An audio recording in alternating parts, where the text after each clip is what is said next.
But what's even more amazing than that is Mm. he didn't have to, in order to accomplish what he accomplished, he didn't have to befriend 12 men. And even less, he didn't have to befriend um, Judas Iscariot, who was Mhm. going to betray him. But he did it Mhm. in order to provide for us an example of Mhm. what it means to love one another and to serve one Mhm. another. And secondly, what it looks like when you're betrayed by the one you love Mhm. and by the one that claims to Absolutely. love you. Mhm. Obviously, Jesus is the greatest example of a pastor, of a humble pastor, and a selfless pastor that we could ever have. Mhm. And so, but the point that I'm trying to get at is as you serve in the ministry, you'll see things that you won't like. Mhm. You'll hear about things that you don't appreciate. Mhm. You'll feel like you're being taken for granted. You'll feel like you're not being recognized. You'll feel like you're alone, Mhm. and you may search for fellowship, and might not come the way that you expect it to. Or if it does, it may take years for you to finally get to that point Mhm. where you do have that fellowship Mhm. the way that you've been desiring it.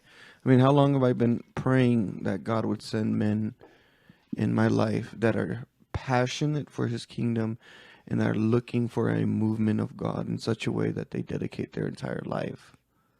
I would say about 8 8 years. years, right? Yeah, about 8 years. Mhm. and um, Mhm. and so there's heartaches, there's disappointments, there's disagreements, there's frustrations, there's all these realities that go along with serving God, Mhm. but they're never, if you're truly called to serve, if you're truly called to the body, if you're truly called to the kingdom and to the work of the kingdom, all of those frustrations, all of those disappointments, all of those pains are never, should never be a crutch, Mhm. or should never cause for you Mhm. to be so overwhelmed with disappointment that you say, I give up. Mhm. I give up. No more ministry for me. Mhm. The people that I want to love don't love me. The people that I care about don't care about me. The people that I have tried to serve have hurt me. And the point is, you're making it all about you. Mhm. And I get it. I'm a human. I've been there too. I've Mhm. I've felt those frustrations. I've experienced those pains before, and you've Mhm. experienced those pains before. Yeah. Where you've said to me over and over again, all I want is just a friend. Somebody who would be willing to text me and I can text them and we can just get together and we can just pour into each other, and Mhm. they're passionate about their family and about the kingdom and about the gospel. Mhm. And how long has it been since you've had something like that? Mhm. Probably 8 years. about 8 years, yeah. Yeah, about 8 years.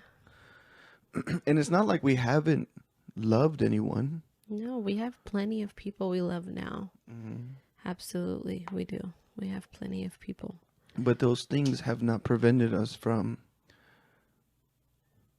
doing the work of ministry. Mm-mm. Even when we were at our most disheartened and disappointed and discouraged point Mhm. of our walk, we've always made the effort to serve Mhm. in one level or another. Mhm. And I think the mindset of I think of most Christians is, if I'm discouraged, I won't serve until I am encouraged. Mhm. And the problem is they don't serve and then they just keep getting discouraged Mhm. because they're not serving. Mhm. They're not using the gifts I that God think has I given think their them. mentality is because my heart is not wholeheartedly in it, that I'm just basically doing this out of like because I have to, Hmm. and my heart is not doing it with gratitude. But here's the thing is, I think a heart that truly is in it is the heart that even when it feels like it's not in it, continues to be committed to the run, to the race, to the fight. And I think in even those areas, like, God is faithful.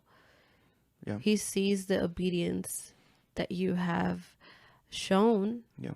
and he will somehow find a way to encourage you, find a way to motivate you. Somebody will come up to you out of nowhere and just tell you how grateful they are for you. Mm-hmm. Somebody that you didn't even realize was watching, Yeah. had no idea was probably even part of the church, Yeah. and just randomly will walk up to you and just say thank you for what you're doing for the Lord. Yeah. Yeah. I mean, and I think what ends up happening with a lot of, especially with a lot of younger men, like our generation, young men and women, is that they may be looking for this ideal image of what ministry looks like. And if that ideal image isn't fulfilled by a prominent leader or a prominent person, or even by brothers that they think should fulfill those things, then they could be discouraged. I felt like that plenty of times. I've voiced that to you plenty of times where I have genuinely felt like I don't have the men that I need in my life in order to encourage me and disciple me and mentor me.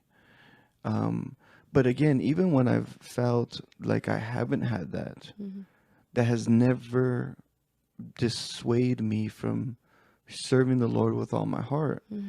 Even though there were plenty of times where my heart was like, all right, here's another week, here's another time of worship, here's another evangelism event, here's another time of preaching the word.